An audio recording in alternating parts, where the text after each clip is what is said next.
Fairy lady. Is there anything I can do for you two? I'm afraid that Wangsheng's funeral parlor isn't in the best state to receive guests. We've come to see Zhongli. Could you please tell him we're here? Unfortunately, Zhongli isn't here at the moment. It seems he went to Northland Bank. Doesn't the Northland Bank belong to the Fatui? Last time we saw Zhongli was before we went to the Golden House. Do you think he doesn't know about the attack on Liyue? Visiting the Fatui at a time like this could only mean more trouble. We had better go and make sure that everything is okay.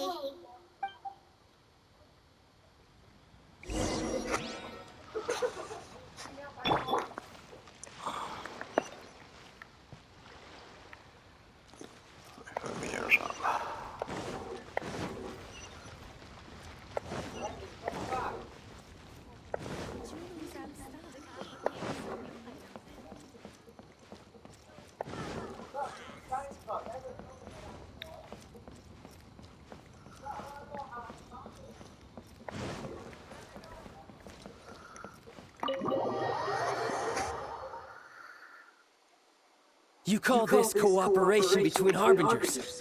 Cooperation involves communication, you know. Don't take it to heart, child. Besides, aren't you happy that you got to skip the formalities and bring chaos to the land? I'm sure you must have enjoyed that. Oh, it seems that some of your friends have arrived.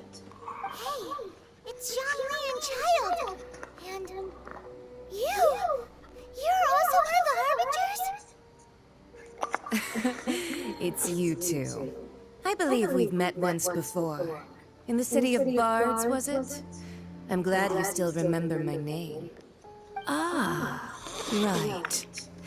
I imagine that it must have been rather hard to forget watching helplessly as something precious was snatched away from your friend. No, don't let her get to you! You've yet to gather the powers of all 7 elements, and our last battle at the Golden House was almost more than you could handle. So it might be best to keep things peaceful this time, seeing that 2 of the Harbingers are here. Well, if it isn't you two. This is our first time seeing each other since Liyue was nearly wiped off the map. This is certainly a bit awkward, wouldn't you say? Paimon knew that we should never have trusted a Fatui Harbinger. Oh, now don't say that. Sure, I may have misled you, but I never had anything against you personally. Besides, I thought we were getting along quite well together, didn't you? Except for that little tussle we had at the end. Nothing personal. We just have different views, that's all. Of course, you may very well hold this against me, but that's up to you. The real deceivers here are Senora and Zhongli. Curse them for leading me on. So actually, I think... Stop wasting time, child. There'll be plenty of time to chat once I'm through here. You remember the agreement, Morax. Now, if you would be so kind. The Gnosis, please. What in the world are you talking about? The contract is fulfilled. That which thou seeketh is now bestowed unto thee. For my promise is solid as stone.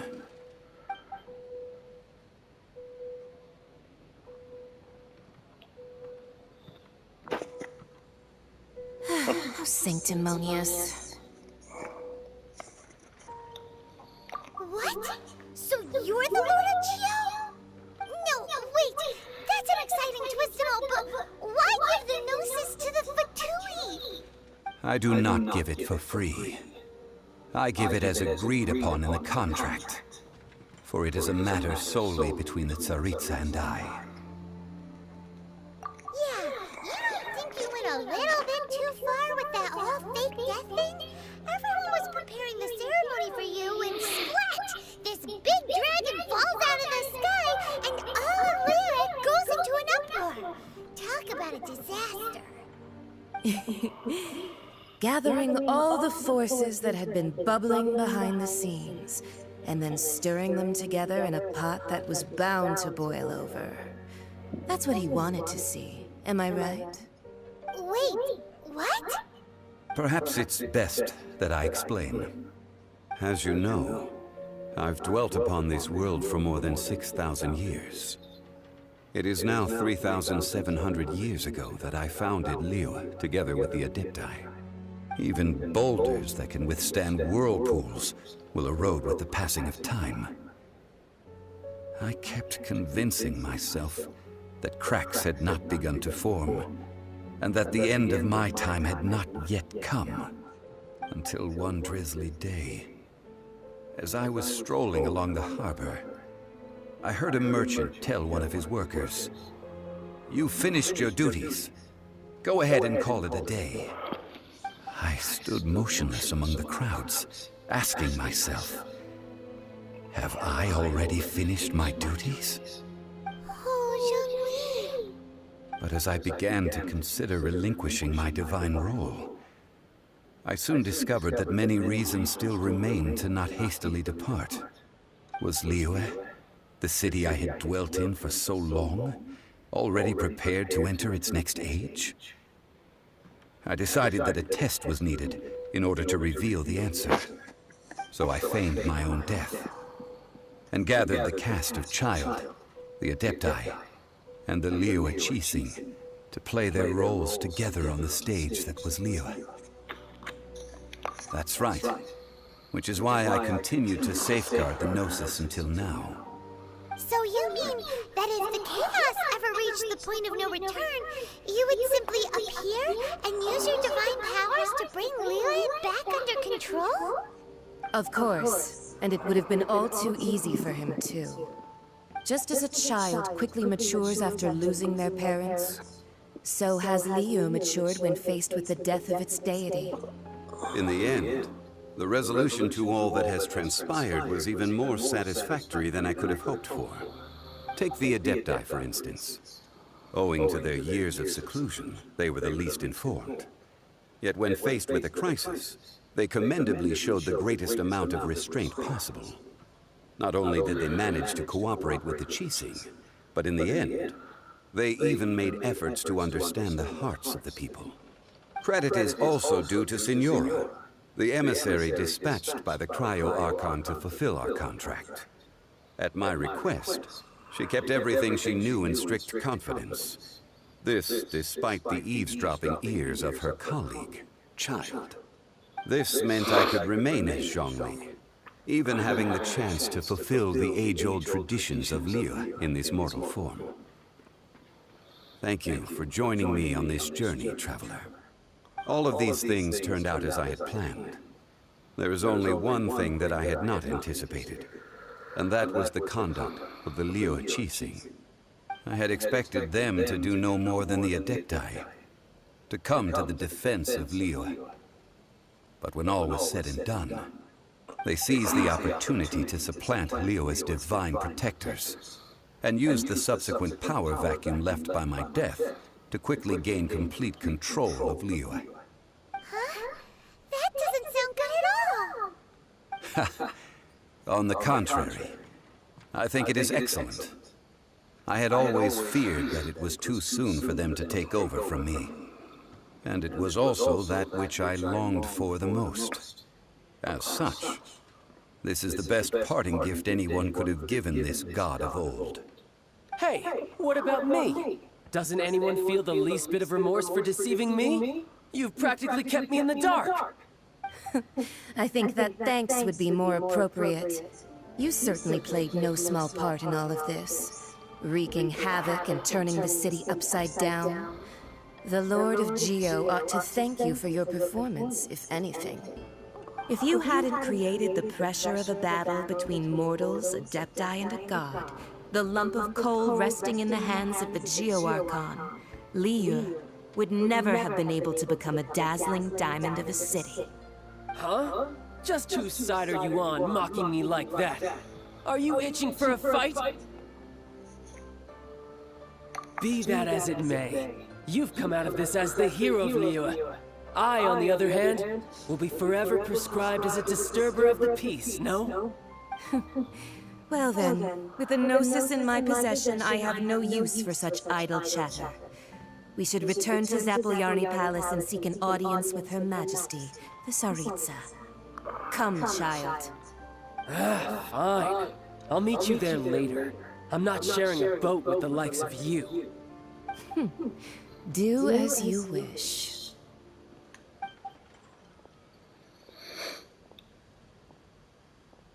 Now then, is there anything else you wish to ask me?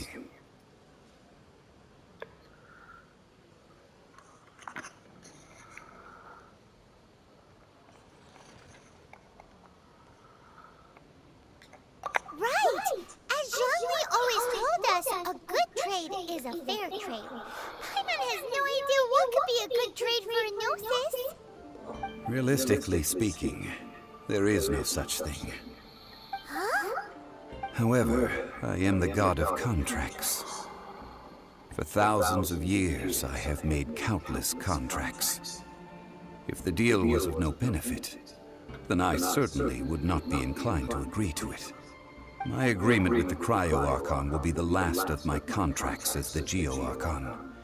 My contract to end all contracts. As for the bargaining chip that the Tsaritsa used to balance the scales, uncover that answer for yourself in your future journeys.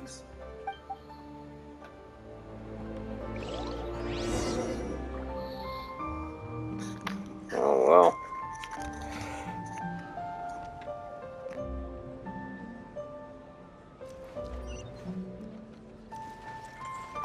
Paimon can't absorb so much information at once. So, Zhongli, what sort of contract did you sign with the Cryo-Archon? Paimon's so curious. One of the clauses of our contract was not to divulge any of its contents. Ugh, you're so petty.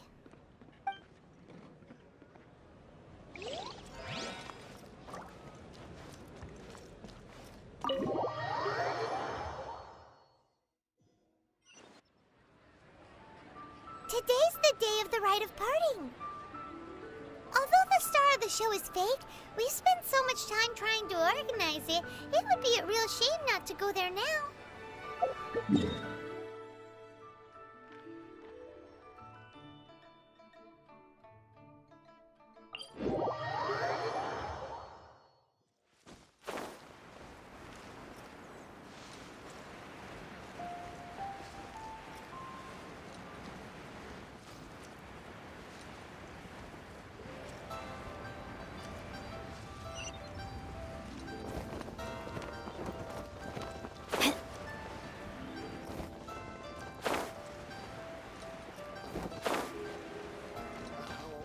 You know that god from the ocean couldn't have just shown up out of nowhere. I mean, it's been 2,000 years since Rex Lapis subdued it. Yes, and to think that this happened right on the heels of the incident with Rex Lapis, too. Say, do you think the person who assassinated our lord and released that evil god might have been one and the same? Now that you mention it, that's very possible. Yes, it's very possible indeed. I mean, it all fits together. That person must have colluded with the evil god to harm Rex Lapis. Oh, that wicked, black-hearted scoundrel. Still, what sort of supernatural prowess must this person possess to be able to do such things? I have never heard of such a person in all my years. Ah, forget it. Guessing's no use to us. Look, the Millilith over there looks like he's about to make an announcement. Let's hear what the Ministry of Civil Affairs has to say first.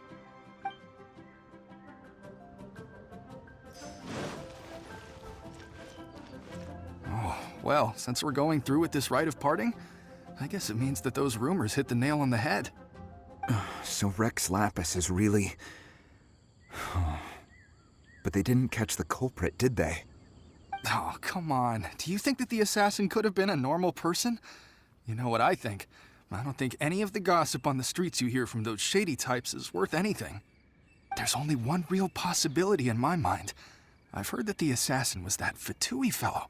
Youngish, pretty high in rank. I think they called him Child. The Fatui? They certainly are very suspicious. Who knows what those greedy, crooked folks... Shh! Lower your voice. If the Fatui catch you in their sights, Rex Lapis won't be around to protect you this time.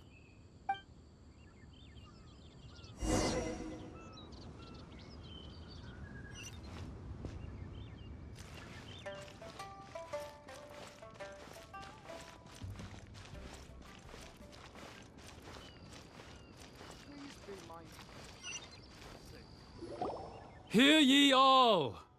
The Qixing's words. Though a dragon soars ageless as the mountains, it too must return to dust. This is common knowledge.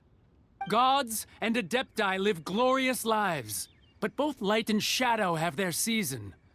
So too must they face divinely appointed trials. Rumors and hearsay abound on the streets that Rex Lapis was murdered. Now, let the truth be revealed. Having been thwarted in his trial, Rex Lapis's soul has recouped the celestial heights. He beseeches the people of Liyue to grieve not and to let not their hearts be saddened. Nor are they to believe street-born rumors or indulge in baseless speculation.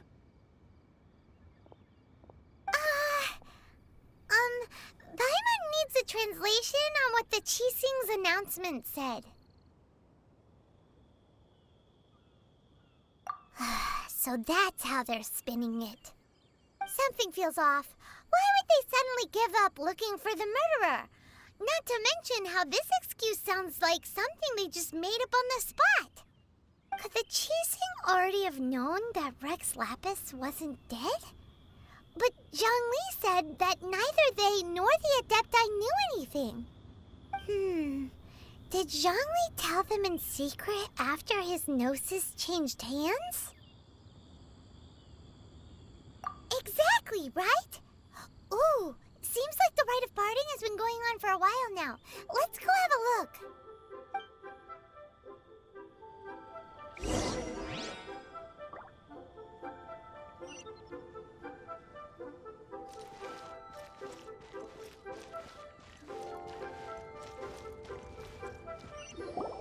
Look, it's Ningguang and Keqing. Are they saying something? Are their speeches over? As said previously, Rex Lapis's soul returning to the heavens is the end of the contract. And it is also the end of an era. 3,700 years of contracts burnt and reduced to ash. We, the people of Liyue, were indeed prosperous. But blinded by our prosperity, we forgot that time can be pitiless. The long, unending dream of our Archon walking among us. Now that we have awoken from our dream, we must learn to say farewell. Will you stand with us as we re-establish our contracts? As we build a new age of prosperity? So concludes the words of Her Eminence the Tianquan. Does Her Eminence the Yuheng have anything to add? Huh? Is she looking this way? Traveler. Yikes! She really is looking our way! Is that the traveler who they say defeated the ancient god? So young. The Liyue Qixing always repay their debts. And as you have heard, our eyes see far and our reach is long. Name your price. You deserve that much. Whoa!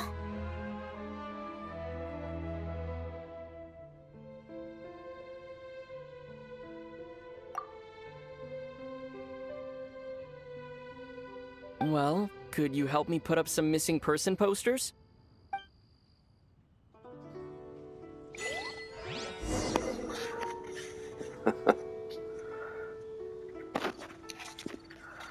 Missing person posters for the sister. Who we're looking for?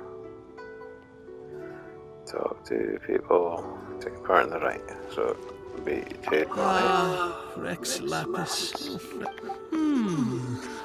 Now that I think about it, if everyone's of the same mind as me, perhaps mementos for Rex Lapis might be the best short-term business opportunity.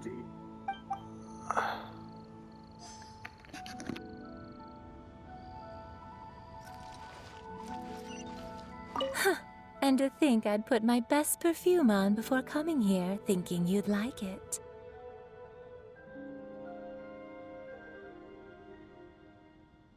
But it seems as if those perfumes really were meant to be offered to Rex Lapis. Well, that's fine. Suffer no rivals in love, they say. And that's 3 gone in 1 stroke.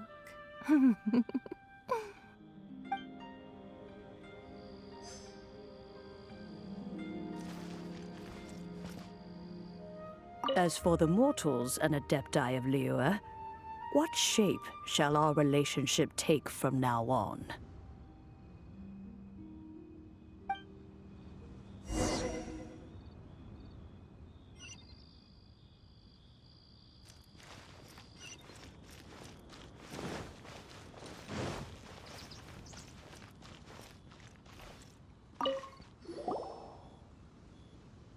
Hey, Zhongli! Look at this. Everyone in Liyue is caught up in their emotions, thinking that they'll never see Rex Lapis again. And here you are looking all relaxed. Why would I not feel more at ease after laying down the burden I have borne for 3,700 years? Right. If the two of you can spare the time, I should treat you to a meal at the Xinyue kiosk. Ha! That sounds like big talk, Zhongli. Paimon might have believed you if you were treating us to some third-round knockout, but you'd have to pay out your nose just to stand inside Xinyue kiosk. Are you sure you can afford it? You're right.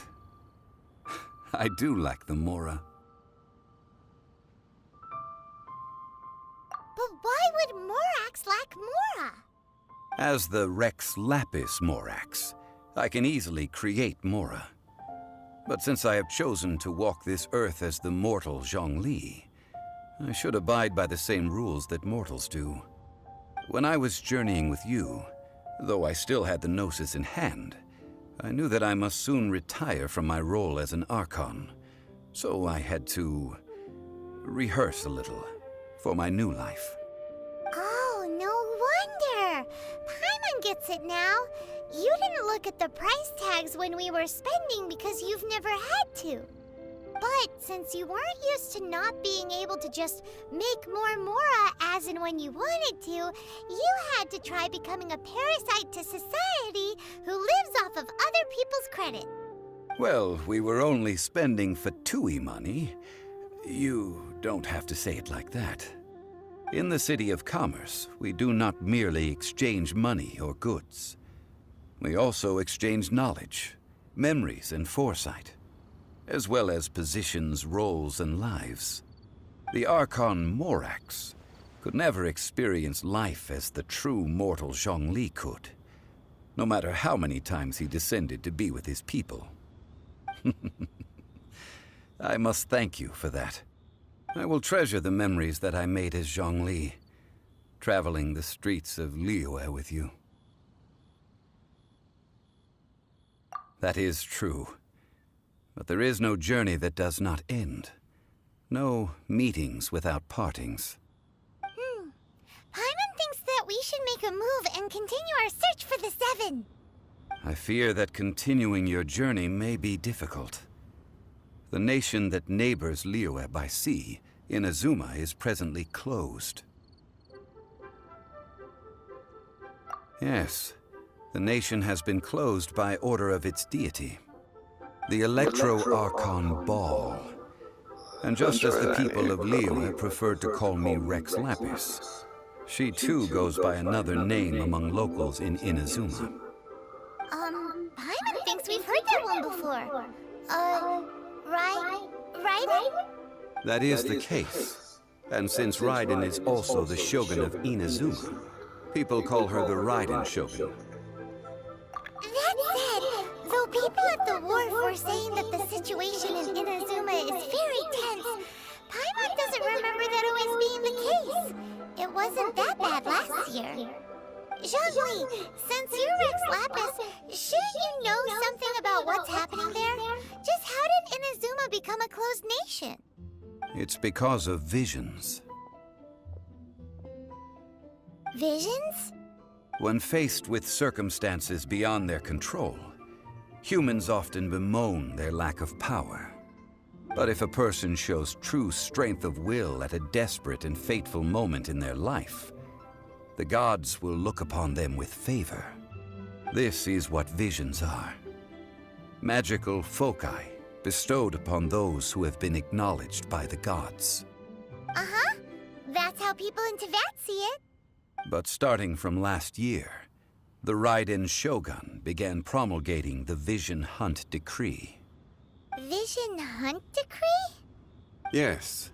It was an order to seize all visions within Inazuma's borders, and to inlay them upon the hands of the statue of the omnipresent god. They want to seize visions. But why? Aren't visions blessings from the gods? I should think that in the Raiden Shogun's eyes, it is precisely because they are divine blessings that they should be under the sole dominion of divinity. Whoa, that's harsh. The Animo Archon is the god of freedom, and the Geo Archon is the god of contracts. For her part, the Raiden Shogun is the god of eternity. It seems as though she has finally decided to eliminate any unstable elements that could pose a threat to her eternal realm. The fact that even I, the oldest of the seven, have now passed away, will only strengthen her resolve to pursue eternity. Knowing her, she must have again quoted that adage she is most fond of when proclaiming that decree to her people. 7 ideals for 7 gods, and of these, eternity is nearest unto the heavenly principles. All right then. Was there anything else you wish to know?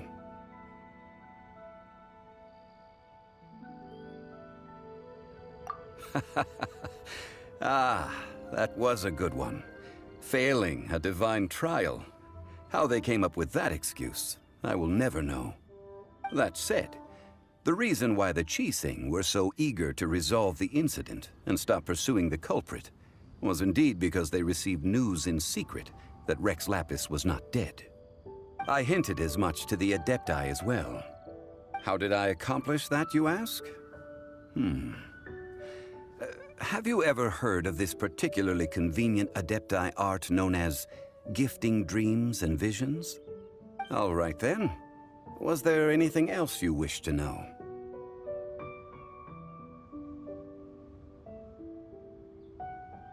Yeah, about that. Before the Qixing made their announcement, we listened to a lot of people talking on the way. Most of them put the blame for everything on Child. These are indeed false accusations. But it remains undeniably true that Child did send people to the Jade Chamber to prevent the Adepti and the Qixing from defeating the ancient god. I've heard that Ningguang is busy milking that for all it's worth on the foreign relations front at the moment, browbeating the envoys of the Fatui. Ha! Those poor Snezhnayan diplomats. If it were not for Child's exalted position as a harbinger, I'm certain that they would have shifted all the blame to him and called for his dismissal by now. All right then. Was there anything else you wish to know?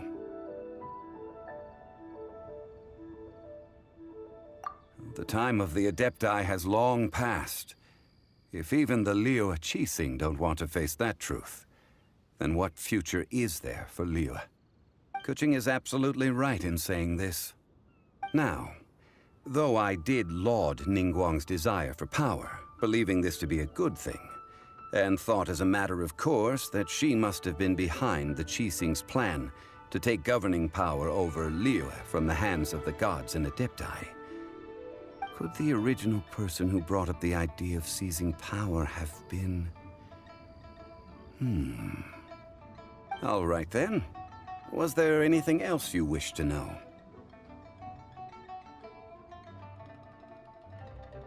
That's right.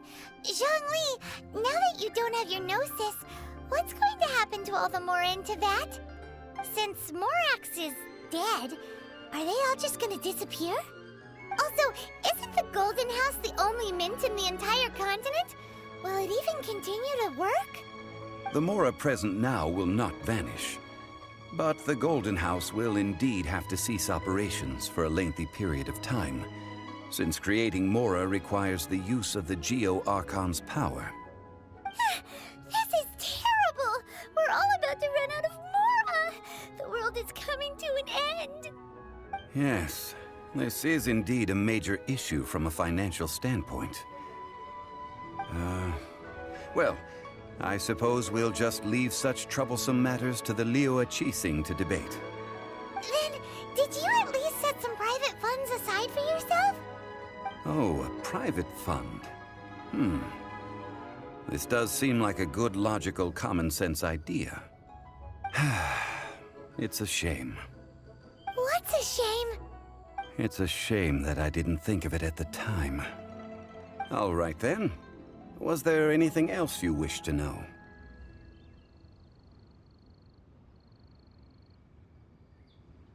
Well, then.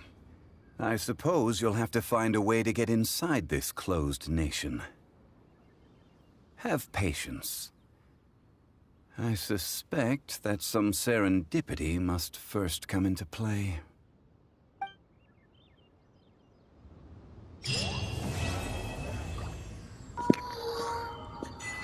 New star approaches. Default mode 1.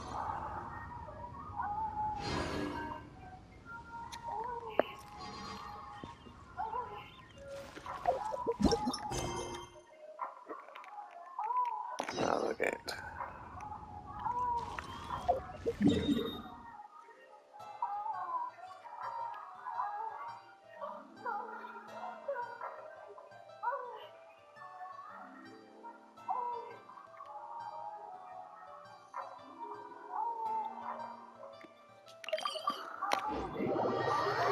All the way over to here.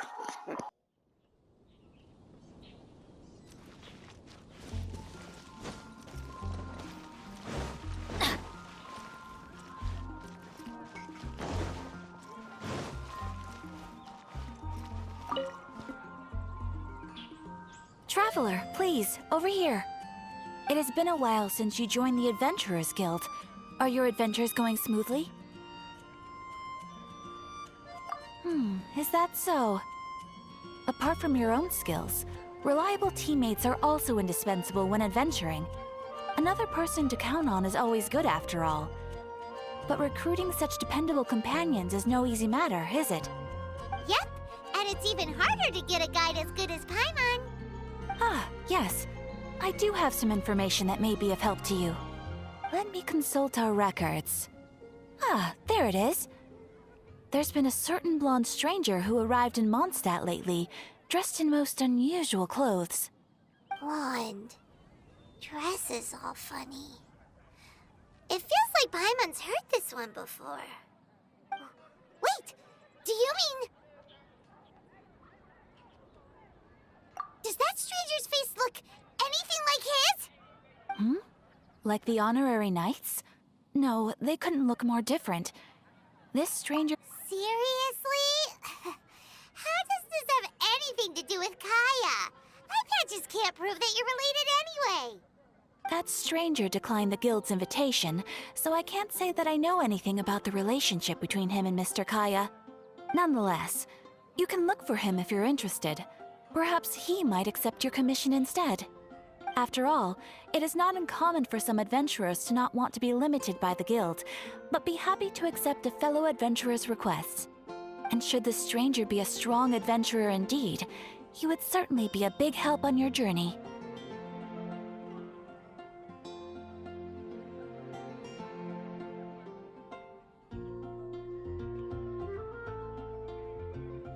Please don't talk down on yourself like that. You are the honorary knight of the Knights of Favonius, after all. Your deeds are the stuff of song for all the bards in the city, even now. Well, as to further news about him, you may want to ask Mr. Lawrence. He stands guard at the city gate, so he may know something about that stranger. I wish you every success, adventurer.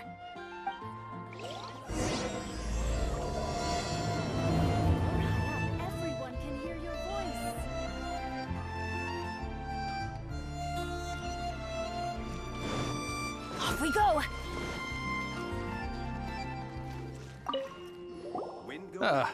Honorary knight. Is something the matter? A stranger with an eye patch. Let me think. Oh yeah, I remember seeing someone like that. A blonde stranger dressed in unusual garb. He was wandering all over Mondstadt at first, which I found rather suspicious. So I decided to keep an eye on him for a while. I lost him pretty quickly. Still, I didn't think that this was such a huge matter that we needed our outrider to pursue him by air. As long as Master Jean is here, there's nothing to fear from some suspicious, unusual-looking person. That might be true, but if it were up to Jean, she'd take this way more seriously. That is true. But on the other hand, knowing that Master Jean may overreact to the situation is all the more reason to not tell her, no? Anyways, oh yeah, he was at Wagner's smithy for a while before I tried tailing him. He might have said something to Wagner. You should go ask him. Maybe he has more news about our stranger.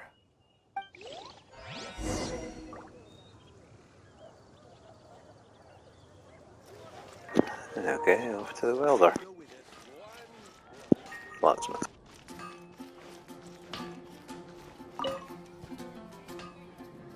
What? You need something? Here, I remember him.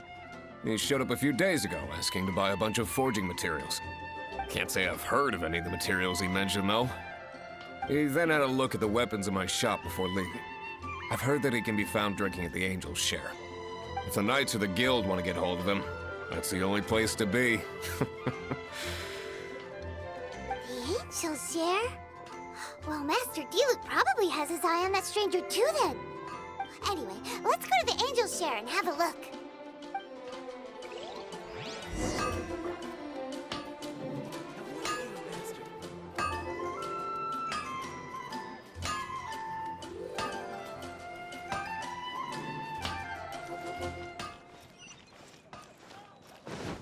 Adventure time!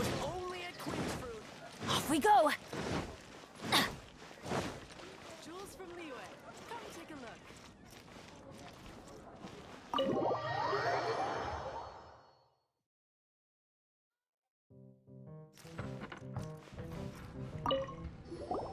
What will it be? Grape juice or apple cider? Hey, Charles! Have you seen a blonde stranger who wears an eye patch around here by any chance? That I have. He comes here every night. Just a drink, though. Doesn't order anything else. He even sometimes mixes his own drinks after he orders them.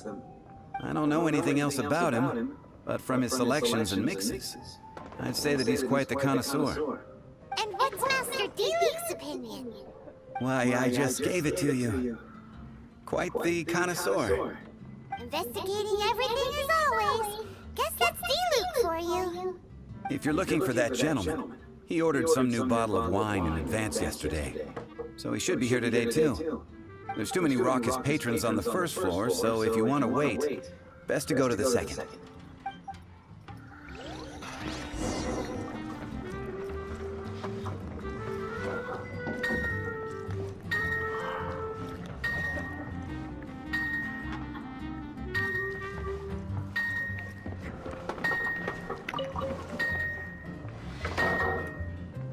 See by the railing. Okay.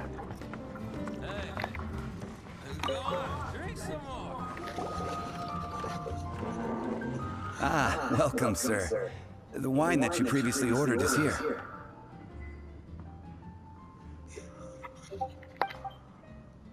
He's really here? Let's go downstairs and have a look.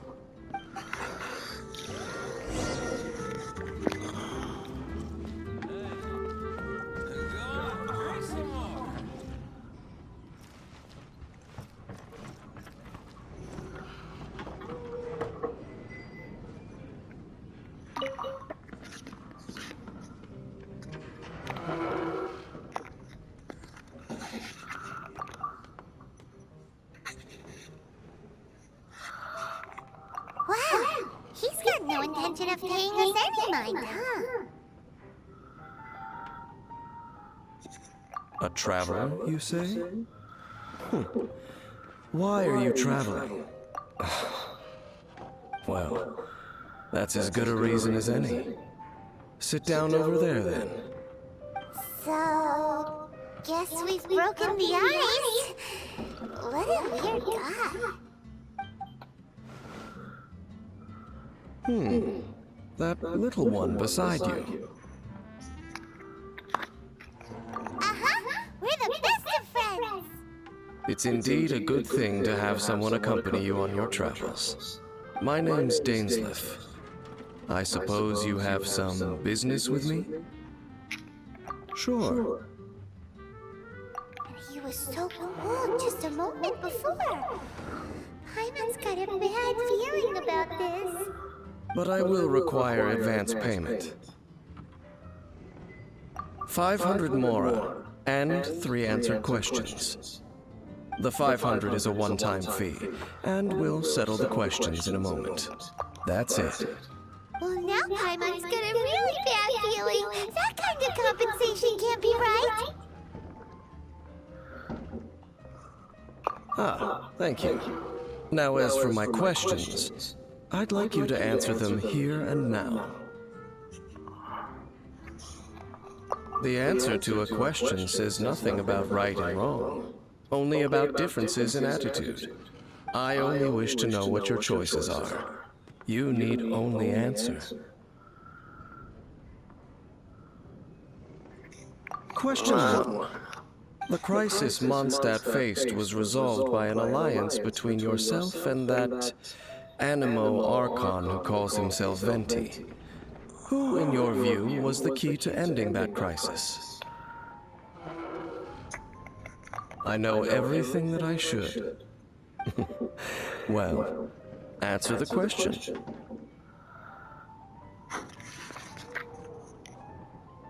Is that your answer? I see. Question number 2. Rex Lapis, who has defended Liyue Harbor for millennia on end, used his gnosis to lay down a contract to end all contracts, of which the stipulations are still unknown. Who do you think will defend Liyue Harbor in the future, now that they've lost their deity? So that's your answer? I see. Now for my final question. This world has people who gained visions, and those who did not. Which of the two do you think hold more importance in the eyes of the gods? So, this is your answer then? I understand. As I thought. You really are similar to her.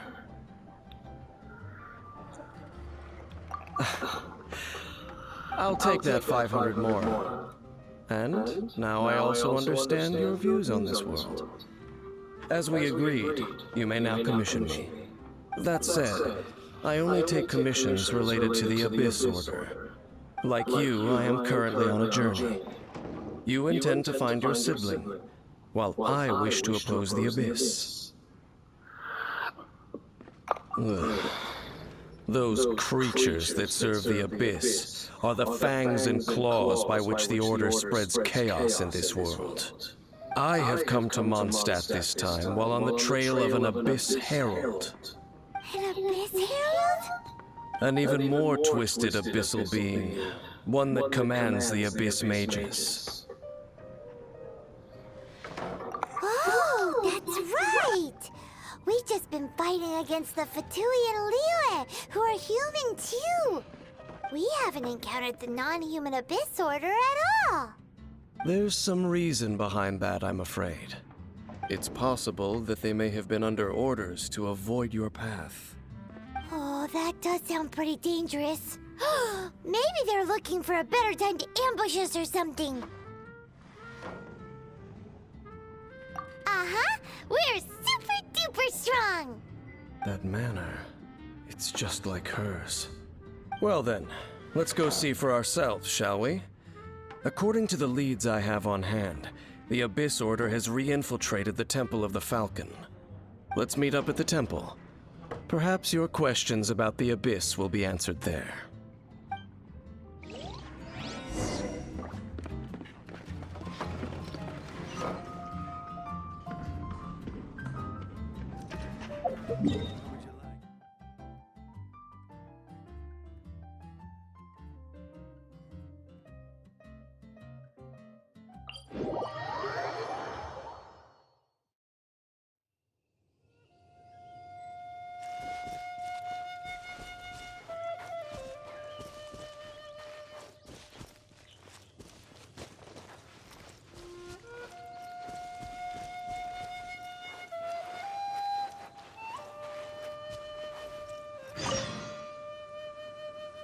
This abandoned temple does bear some marks of the Abyss.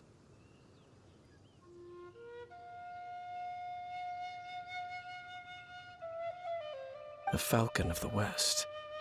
Though it can soar in the wind, it ultimately does naught but hover under the light of the gods.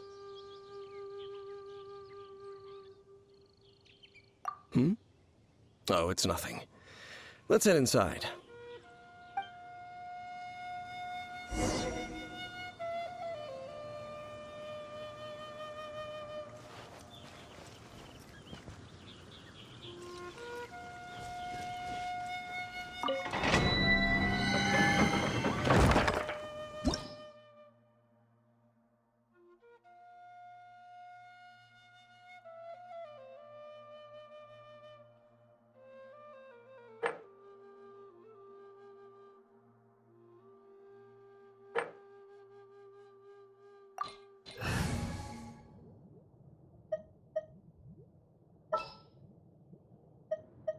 This will be interesting.